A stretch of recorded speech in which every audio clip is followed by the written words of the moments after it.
Some members of the media use their platforms to push their own personal bias and agenda to control exactly what people think. And this is extremely dangerous to our democracy. Go to work, get married, have children, act normal, walk on the pavement, watch TV, obey the law, save for your old age, then repeat after me, I am free. Slavery, it works better when you don't tell them. It's all a mind game. William Casey, CIA director, will know when our disinformation program is complete when everything the American public believes is false. They don't call it television programming for nothing. What if all you ever knew was a lie?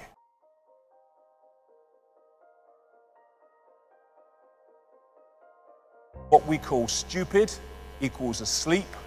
What we call asleep is hypnotized, and what we call hypnotized is unconscious. We have been systematically put into a state of unconsciousness so that we cannot see what we are part of and what we are experiencing, though that is changing and changing fast.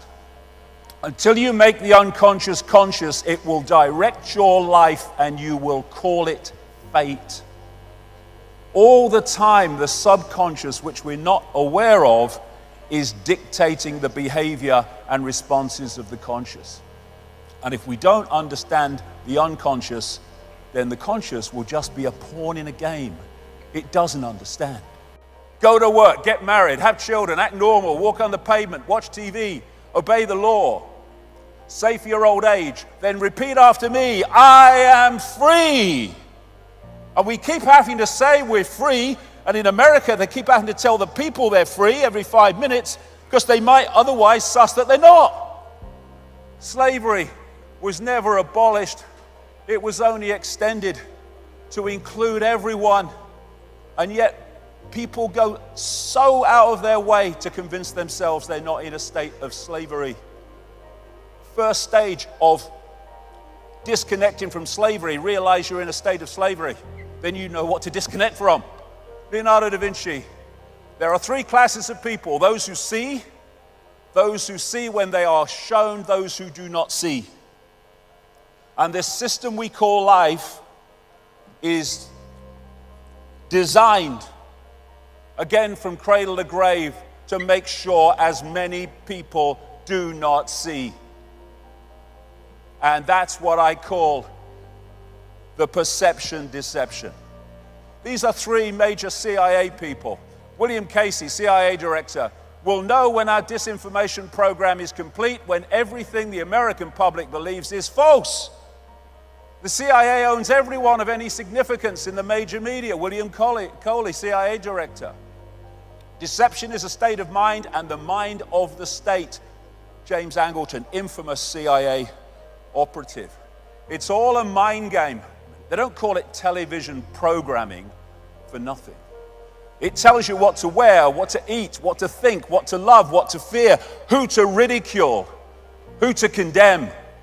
One of the saddest lessons of history is this: if we've been bamboozled long enough, we tend to reject any evidence of the bamboozle. We're no longer interested in finding out the truth. It's simply too painful to acknowledge, even to ourselves, that we've been taken. Once you give a charlatan power over you, you almost never get it back. Almost never. But we're fricking going to. But that's what it is. It's a bamboozle. It's a mind program. This is cognitive dissonance. This is a definition of it. Sometimes people hold a core belief that is very strong. When they're presented with evidence that works against that belief, the new evidence cannot be accepted. It would create a feeling that is extremely uncomfortable called cognitive dissonance. And because it is so important to protect the core belief, they will rationalize, ignore, and even deny anything that doesn't fit in with the core belief. Mark Twain, it's easier to fool people than to convince them they have been fooled. Why? Because they don't, understandably, want to realize they've been fooled, but it's a wonderful thing to realize you've been fooled. It's a great gift because from that point you will not be fooled any longer. It's a wonderful gift. This is another fundamental aspect of the bamboozle. It's called Stockholm Syndrome, a psychological phenomenon in which hostages express empathy and have positive feelings towards their captors, sometimes to the point of defending them. And this scene from the first Matrix movie captured the Stockholm Syndrome so perfectly. You have to understand, most of these people are not ready to be unplugged. And many of them are so inert, so hopelessly dependent on the system, that they will fight to protect it. And this great man, Giordano Bruno, it is proof of a base and low mind for one to wish to think with the masses or the majority, merely because the majority is the majority. Truth does not change because it is or is not believed by a majority of the people. When you find yourself on the side of the majority, it's time to pause and reflect. Why? Because history shows us that invariably the majority are always following a cul-de-sac or a dead end. Mahatma Gandhi, many people, especially ignorant people, want to punish you for speaking the truth, for being correct, for being you. Never apologize for being correct or being years ahead of your time. If you're right and you know it, speak your mind, speak your mind. Even if you are in a minority of one, the truth is still the truth. Birds born in a cage think flying is an illness. What you've been brought up with is your normal, however bloody mad it may be.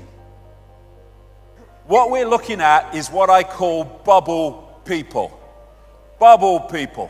They live in a bubble of perception and reject anything outside of that perception. Thus, they stay in the bubble.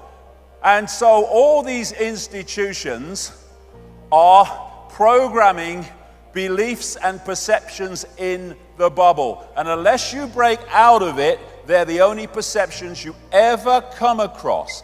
And this is what they say to you. Look, mate, I live in the real world, me.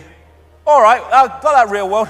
Go to work, get married, have children, get normal. I am free. That's the real world they're talking about. The real world of human slavery masquerading as freedom. You can ignore reality, but you can't ignore the consequences of ignoring reality. Can you remember who you were before the world told you what you should be? Can any of us remember that? When we're born into a world and from day one we're told who we are, what we should do, what reality is, what we should aspire to, what we should oppose, all of it. Just a program. If you sense more, there is more. Yes. It's people get stuck in the mode of thinking. And when we feel something, what does it feel? You can say, well, it feels right. It shouldn't, but it does. This is the true self. This is the program self. We have the power to change anything. We have got into this situation by realizing or not realizing the power we have, by not realizing the true nature of who we are.